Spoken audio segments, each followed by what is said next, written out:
שני הקבריולט האדומים. זה כאשר גבר לוקח את האנרגיה שלו ומכוון אותה לפיתוח המערכת. זה המספר 2, שבו הוא מעביר אנרגיה. כלומר, חלק הוא משאיר לעצמו למימוש עצמי, וחלק מעביר לאישה שלו, לאשתו, לשותפה שלו, כדי שהיא תרגיש בתוכה, מוגנת ומאושרת. ואת שני הקבריולט האדומים האלה קיבלנו בכניסה.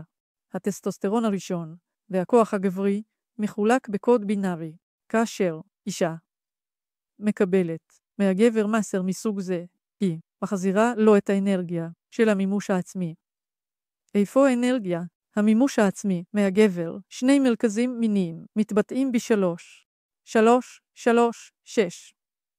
6 ו-6. זה כמו ביטוי של המנגנון האלוהי בגוף האדם במרכז התחתון והעליון. והשלוש זה מנגנון, הכוונון עם האישה ועם האל. בו זמנית, עם העולם החיצוני והפנימי. וכך, מתקבלות שתי תשיעיות. הביטוי האלוהי המקסימלי, שמשנה את הדפוסים המשפחתיים, ומשנה את כל היקום. והכוח לגבר לעשות זאת ניתן על ידי האישה, כשהיא מחזירה לו את מה שנתן, בצורה. כמו רקטה, כזו, אופנוע, חזק מאוד, שמאיץ עד 180. חירות מוחלטת וניידות בתנועה. והבירות של האש, הפנימית של הביטוי העצמי. אבל גבר יכול להאיץ כך רק על האנרגיה שהפכה מטסטוסטרון לאסטרוגן.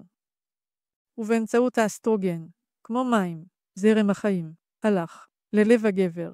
מכאן יש לנו 21. כיצד כוח ההשתנות מפעיל בגבר עוד יותר פוטנציאל לביטוי עצמי?